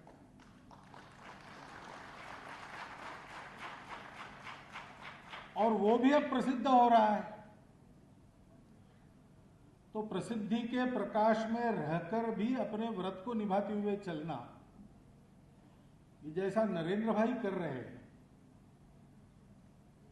नरेंद्र भाई एक व्यक्ति के नाते, एक स्वयंसेवक के नाते, एक कार्यकर्ता के नाते गुजरात के मुख्यमंत्री बनने के पहले जैसे थे वैसे आज भी है। सारी दुनिया में नाम हो रहा है, लगातार प्रसिद्धि हो रही वगैरह। इसका परिणाम उनके व्यक्तित्व पर, कर्तृत्व पर, नेतृत्व पर नहीं है। ऐसा पाठक जी का भी है, तो उनकी इस यात्रा को वो समझ सकते हैं। और समझने वाला व्यक्ति जब लिखता है, लोग पढ़े इसलिए ये सब बातें लिखनी पड़ती है, लेकिन उसके साथ और भी कुछ लिखा होता है। कदाचित लिखा नहीं होता है, लेकिन बिटवीन द लाइन्स हमको पढ़ना पड़ता है। आज हम इस चरित्र को उस दृष्टिकोण से पढ़े, इसकी आवश्यकता है। नरेंद्र भाई के लिए नहीं, हमारे लिए है। क्योंकि 1000-1500 वर्षों से नीचे जाते जाते अपना देश जहां पहुंचा, वहां से उसको 1000-2000 वर्षों के पहले वो जो था उससे भी ऊंचा बनाना है।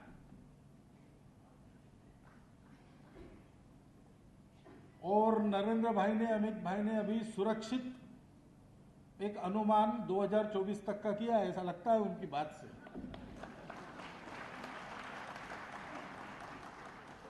लेकिन ये काम तो और करना पड़ेगा। बहुत सी बातें हैं, सब बातें सरकार नहीं कर सकती। समाज के एक एक व्यक्ति को वैसा तैयार होना पड़ेगा। अस्पृश्यता विरोधी कानून तो बहुत पहले बन गया, लेकिन वास्तव में मन से उस अस्पृश्यता को निकालकर समाज का प्रत्येक व्यक्ति व्यवहार करे, इसके लिए कैसे प्रयास करने पड़ते हैं, पाठक जी ने किए हैं। वो सरकारी प्रयास नहीं हो सकते, वो हमको करने पड़ते हैं। हमको अपने जीवन के परिवर्तन से प्रारंभ करना है। इस दृष्टि से हम इसको देखें। व्यक्तित्व, कर्तृत्व और नेतृत्व के गुणों के कारण आज हमारा ध्यान नरेंद्र भाई की ओर है, और वो ध्यान देने लायक गुण है ही, यानी उसके लिए मुझे और वर्णन करने की आवश्यकता नहीं। अमित भाई ने थोड़ा बहुत वर्णन किया है और आप सब लोग देख रहे हो।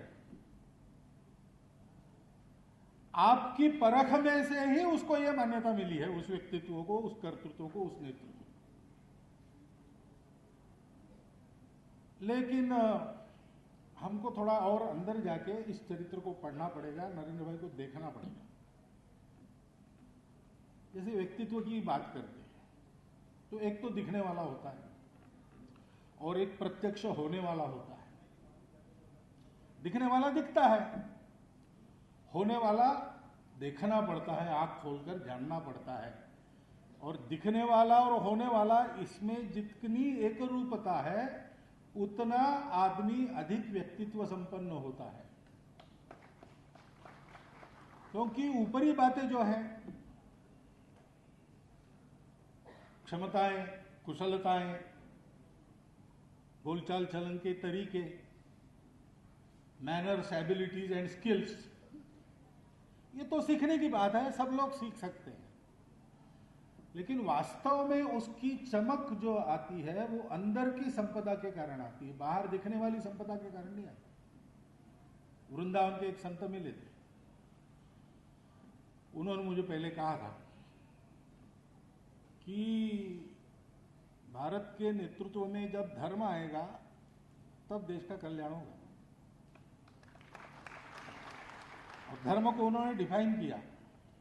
उन्होंने कहा धर्म के 4 पैर है।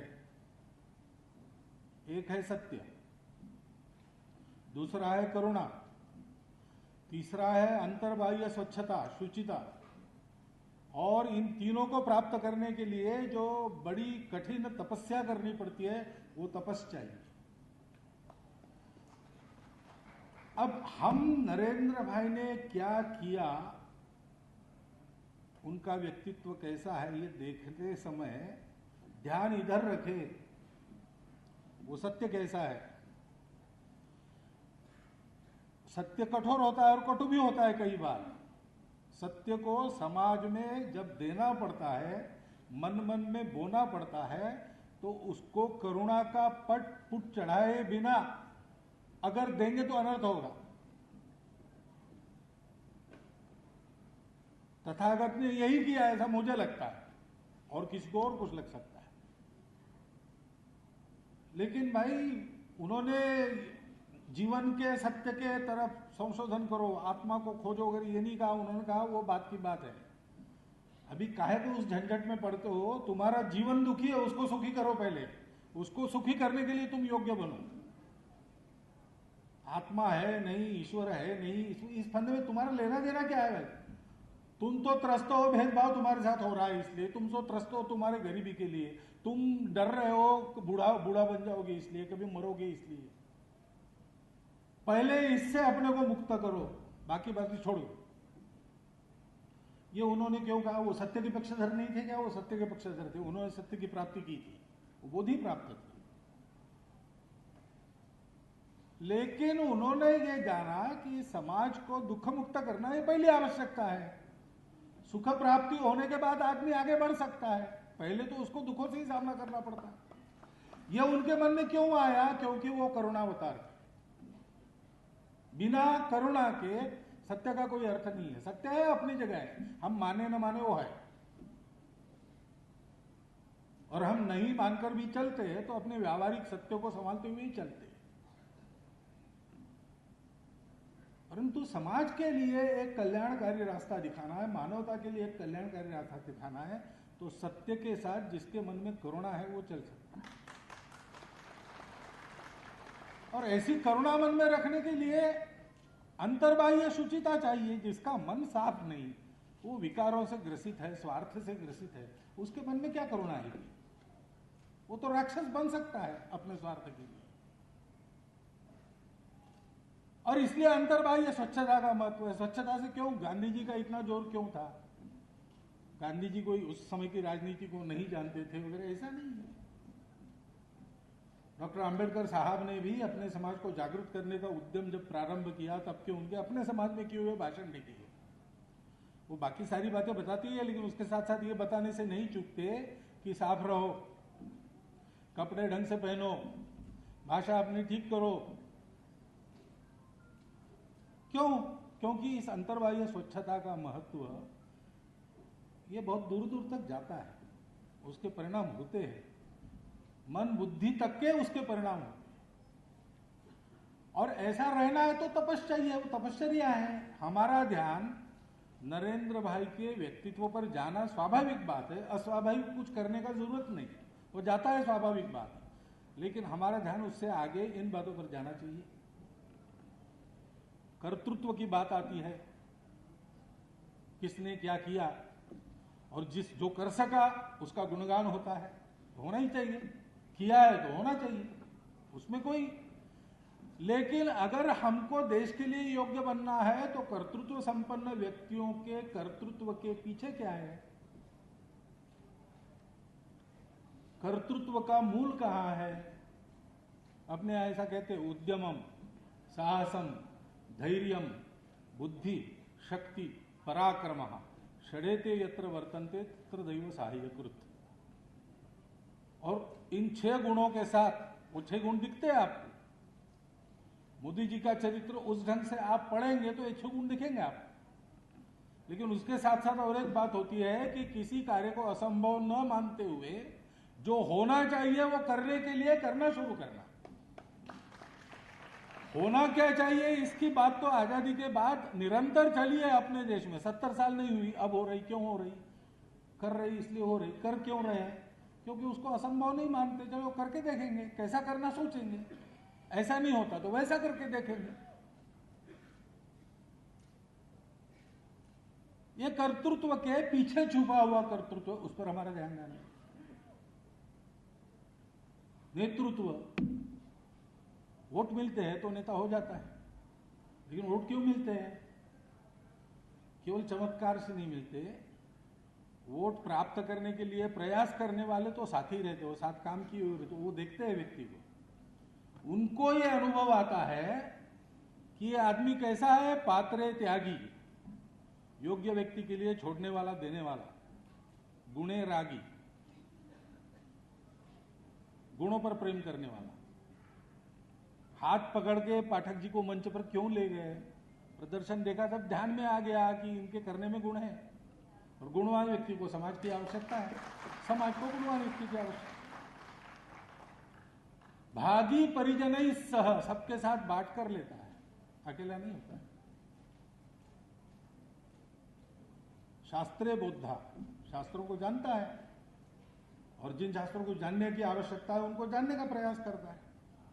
रणे योद्धा, रण में योद्धा, जब रणांगन का प्रसंग आता है तो आगे बढ़ता है। ये नेतृत्व के पीछे के नेतृत्व गुण है। दिखने वाली बातों का अनुकरण संभव नहीं है सबसे, हर एक आदमी अलग अलग होता है, वो अलग अलग काम कर सकता है, और जैसा उन्होंने किया बिल्कुल वैसा हम करेंगे ऐसा संभव नहीं है। महाराष्ट्र में एक बार हमारे कार्यकर्ताओं ने सोचा, शिवाजी महाराज के राज्याभिषेक के 300 वर्ष पूर्ण हो गए, प्रत्येक घर में शिवाजी महाराज का संदेश पहुंचाएंगे। अब आज से भी शाखाएं उस समय कम थी, 70-71 की बात है।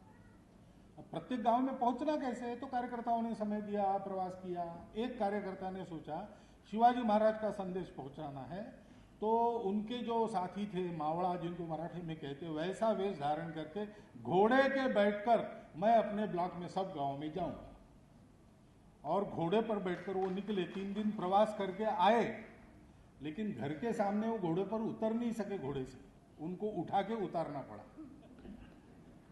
शिवाजी महाराज ने किया होगा घुड़दौड़ सतत घोड़े पर बैठकर, ऐसी घुड़दौड़ आज के तारीख में हम कर ही सकेंगे ऐसा नहीं है।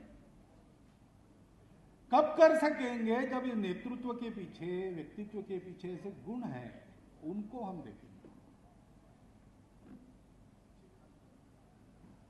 नरेंद्र भाई का नेतृत्व देश का आशा की किरण क्यों बना?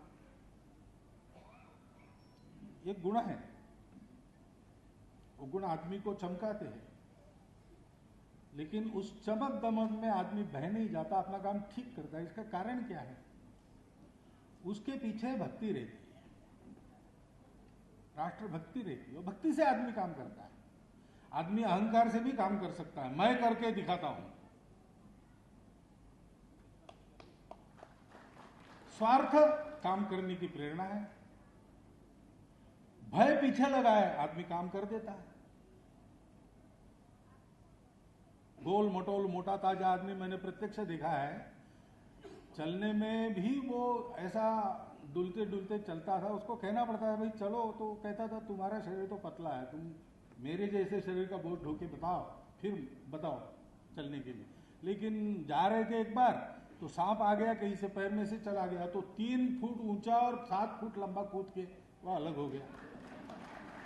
तो मैंने पूछा उसको, तुम तो चलने में भी आनाकानी करते हो, ये कैसा कर लिया? तो उन्होंने नहीं करता तो क्या मरता?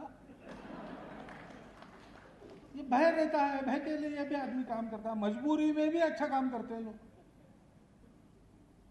लेकिन जिसका काम जनगणों के लिए कल्याणकारी होता है, उसका काम इसलिए कल्याणकारी होता है कि उसके मन में भक्ति रहती है, यानी प्रेम रहता है, आत्मीयता रहती है। मेरा समाज है, मेरा देश है, उसके लिए मुझे करना है, मेरे अपने के लिए नहीं करना है। तेरा वैभव अमर रहे मां, हम दिन 4 रहेगा। और उस आत्मीयता में मोह नहीं रहता किसी के प्रति, उस आत्मीयता में तत्वनिष्ठा रहती है। देश के भले के लिए जो उपयुक्त है वो मेरे लिए उपयुक्त है, मेरी अपनी रुचि अरुचि कुछ भी हो, देश के कल्याण के लिए आवश्यक है, हम जोड़ेंगे। श्रद्धा रहती है, कुछ अच्छा होगा, निराशा नहीं रहती। निराशा की मनस्थिति आई थी समाज में, उस मनस्थिति से निकाल क्यों सके देश को? इसलिए कि जो सारे प्रयास करने वाले लोग थे, उनके मन में ये श्रद्धा थी, ये देश मिटेगा नहीं, ये देश बढ़ेगा। इसका एक चिरंतन जीवन कार्य है, वो जीवन कार्य समय समय पर संपन्न करने के लिए इसको बलवान बनना ही पड़ेगा। इसको मरने की अनुमति नहीं है नियति की। इस श्रद्धा को लेकर साथ चले हैं। विश्वास होता है, स्वयं पर आत्मविश्वास होता है, अपने कार्यकर्ताओं पर विश्वास होता है, अपने कार्य पद्धति पर विश्वास होता है, अपने लक्ष्य पर विश्वास होता है, और साथ में समर्पण होता है। कायेन वाचा मनसेन्द्रियेण वा बुद्ध्यात्मना वा प्रकृति स्वभावात्। काया वाचा मन से, बुद्धि से, आत्मा से, प्रकृति स्वभाव जिसके ऊपर कोई उठ नहीं सकता, उसके ऊपर भी उठ के कार्य सिद्धि के लिए प्रयास करने का दम उस समर्पण के कारण आता है।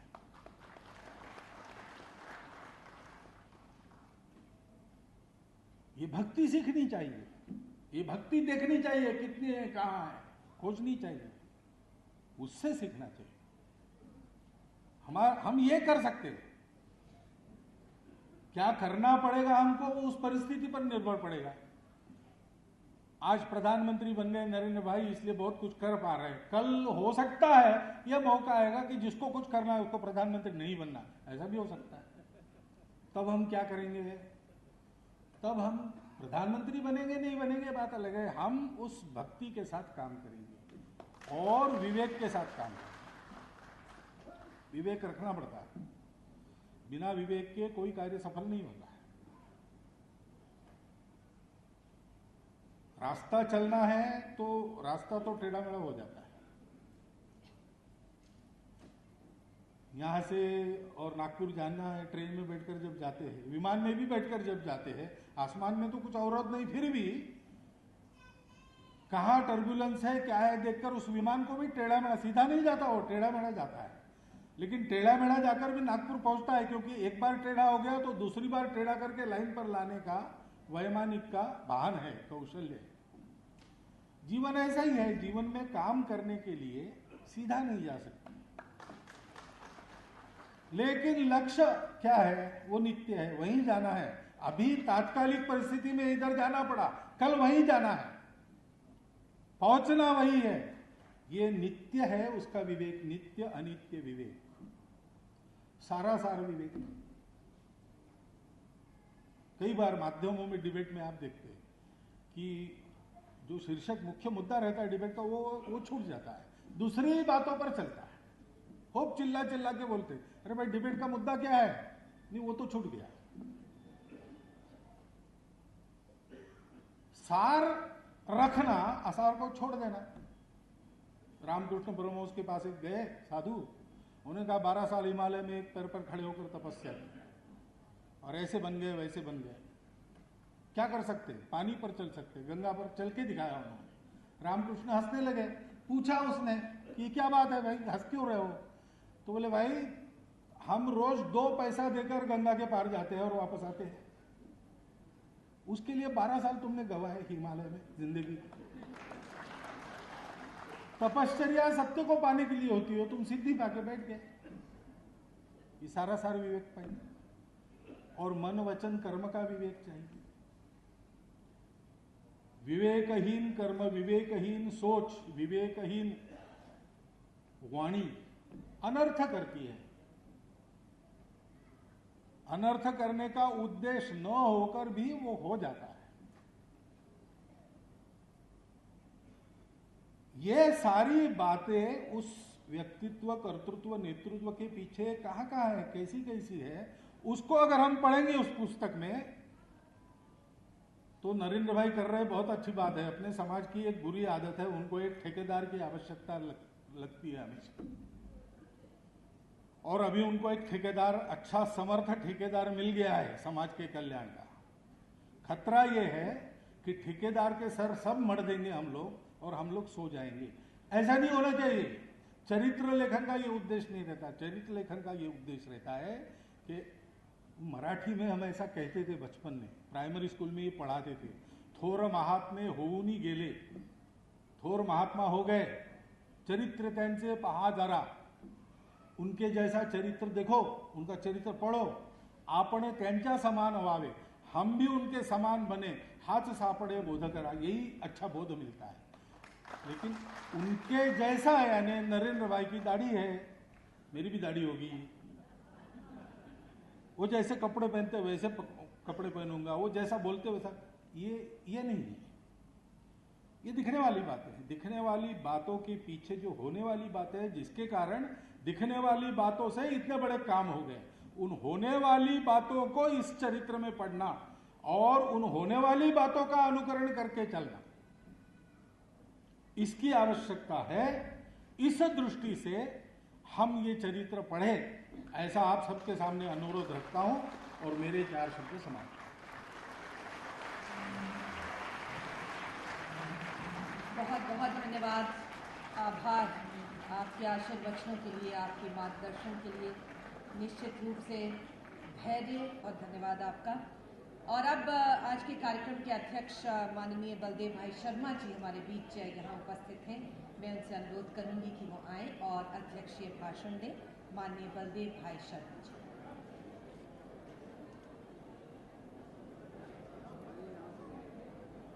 पूज्य सरसंघचालक जी, माननीय अमित शाह जी,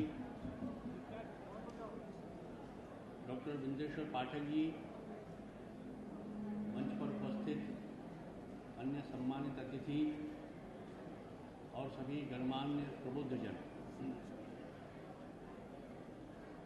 पाठक जी ने मुझे तो बड़े धर्म संकट में फंसा दिया कि एक मेरे जैसे सामान्य स्वयंसेवक को पूज्य सरसंघचालक जी के मंच की अध्यक्षता करने की जिम्मेदारी उन्होंने दे दी है। मगर यह बात कहने में न चूके हैं न चूकेंगे, लहू देंगे मगर इस देश की मिट्टी नहीं देंगे। मोदी जी ने भारत की उस ऊर्जा को, उस तेजस्विता को आज सारे विश्व में प्रतिष्ठापित किया है। महर्षि व्यास ने एक बड़ी सुंदर पंक्ति कही है, वर्तम यत्नेन संरक्षेत वित्तम याति अयाति च, कि धन तो आना जाना है, आज कमा लिया कल चला जाएगा, लेकिन जो इतिहास है उसको प्रयत्न पूर्वक संरक्षित करके उसी से हमारी भावी पीढ़ियां प्रेरणा ग्रहण करेंगी। और इतिहास मित्रों केवल आंकड़े नहीं होते हैं, इतिहास जिन लोगों ने राष्ट्र के, समाज के, मानवता के निर्माण में नई चेतना के साथ जीवन समर्पित कर दिया, उनका स्मरण, उन परिस्थितियों का स्मरण कि जिन परिस्थितियों पर विजय प्राप्त करके उन्होंने अपने कृतित्व को स्थापित किया, ये इतिहास है। मैं पाठक जी का आभार व्यक्त करना चाहूँगा, उनको बधाई देना चाहूँगा कि नरेंद्र मोदी का जीवन, उनका कृतित्व, एक स्वयंसेवक से लेकर प्रचारक, साधक, मुख्यमंत्री से लेकर प्रधानमंत्री तक की उनकी यात्रा भारत के इतिहास का एक स्वर्णिम अध्याय है और उस अध्याय को पाठक जी ने इस पुस्तक में समाहित कर दिया। किसी का जीवन चरित्र लिखना ये व्यक्ति पूजा नहीं है। व्यास जी ने जिस इतिहास की बात की और समाज की प्रेरणा के लिए की, उस व्यक्ति के जो गुण हैं, अभी पूज्य सरसंघ चालक जी ने जिस प्रकार विवेचन किया, उन गुणों के आधार पर समाज का निर्माण हो। और मैं इसमें एक वाक्य और जोड़ना चाहूंगा कि नरेंद्र मोदी ने प्रधानमंत्री रहते हुए जिस प्रकार भारत के जीवन को एक नई दिशा दी है, भारत के 125 करोड़ लोग इस पुस्तक को पढ़कर नरेंद्र मोदी बन जाएं तो इस पुस्तक का लिखना सार्थक हो जाएगा। और इसलिए हमारे ऋषियों ने कहा, यानि अस्माकं सुचरितानि तानि त्वया सेवितम। केवल हमारी स्तुति मत करो कि हमारे पुरखे पूर्वज ऐसे थे, महान थे, बल्कि जो हमारे जीवन के श्रेष्ठ आचरण हैं उनका तुम पालन करो, तभी तुम श्रेष्ठ बनोगे। इस पुस्तक को पढ़कर, उन गुणों को ग्रहण कर हम अपने जीवन में बदलाव ला सके और राष्ट्र के निर्माण में योगदान दे सके, तो मुझे लगता है कि इस पुस्तक का लेखन सार्थक होगा। स्वच्छता अभियान, ये महात्मा गांधी का सपना था। नरेंद्र मोदी जी ने उस सपने को जन जन का संकल्प बना दिया और महात्मा गांधी और नरेंद्र मोदी जी के बीच में स्वच्छता की पताका लेकर खड़े हुए हैं हमारे पाठक जी। और स्वच्छता मित्रों केवल साफ सफाई नहीं होती, कूड़ा हटा दिया, कपड़े साफ पहन लिए। स्वच्छता मन का संस्कार है। मन का संस्कार जब तक स्वच्छ नहीं होगा, बदलेगा नहीं, शुचिता नहीं आएगी विचारों में, तब तक जीवन नहीं बदलेगा। मैं एक जानकारी आपके साथ शेयर करना चाहूँगा, आप सबको प्रसन्नता होगी कि माननीय प्रधानमंत्री जी के स्वच्छता मिशन को ध्यान में रखकर इस देश के बालकों के मन में भी स्वच्छता का जागरण हो। राष्ट्रीय पुस्तक न्यास ने जापान की एक बड़ी प्रकाशन संस्था के साथ करार करके उन्होंने जो एक सीरीज छापी है बच्चों के लिए पुस्तकों की, मॉन्टाइन जापानी में स्वच्छता को कहते हैं, हमने उन 5 पुस्तकों को अपने बच्चों के लिए, नई पीढ़ी के लिए, जिसमें मन की स्वच्छता, स्वास्थ्य की स्वच्छता, वातावरण की स्वच्छता, ऐसी 5 पुस्तकें राष्ट्रीय पुस्तक न्यास मॉन्टाइन का अनुवाद करके प्रकाशित कर रहा है, ताकि भारतवर्ष के बच्चे बच्चे तक स्वच्छता का संदेश पहुंचे। संजय तिवारी, जगत बहादुर, सुरेंद्र सिंह, आरती अरोड़ा, तरुण शर्मा, अनीता अग्रवाल और शशि धर, आपको भी हम सम्मानित करेंगे। कार्यक्रम के दूसरे भाग में आप सबको भी हम यहाँ आमंत्रित करेंगे और आप सबको भी सम्मानित करेंगे। फिलहाल कर्नल सेवानिवृत्त जसवंत सिंह जी और श्री सुशील गोयल जी कृपया मंच पर पधारें। हम निवेदन करेंगे उषा चौमर जी, एस चटर्जी और डॉक्टर पाठक से कि वो सम्मानित करें कर्नल सेवानिवृत्त जसवंत सिंह जी को पुस्तक में उनके अमूल्य योगदान के लिए।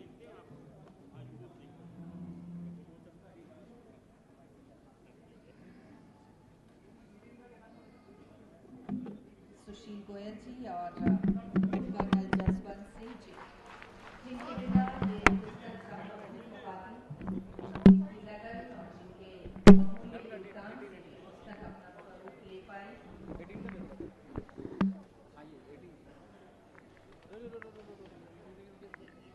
श्री एस चटर्जी सम्मानित करेंगे और डॉक्टर पाठक सम्मानित करेंगे। एक गोल्ड मेडल के जरिए माननीय मोहन भागवत जी के कर्तव्य के यहाँ पर सम्मानित किया जा रहा है और श्री सुशील गोयल जी भी हमारे साथ हैं, जिन्होंने प्रकाशन किया है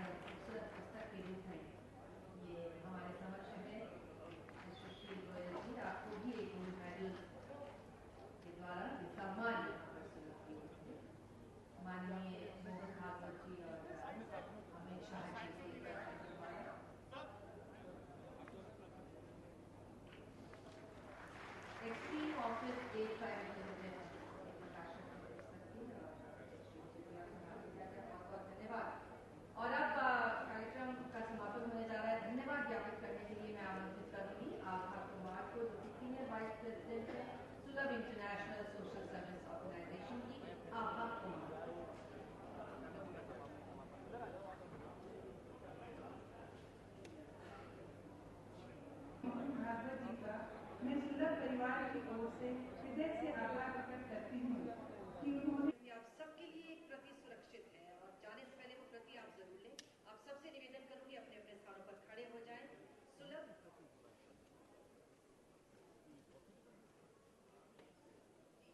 और पाठक जी का निवेदन ये है कि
फोटोग्राफी होगी, थोड़ा सा आप लोग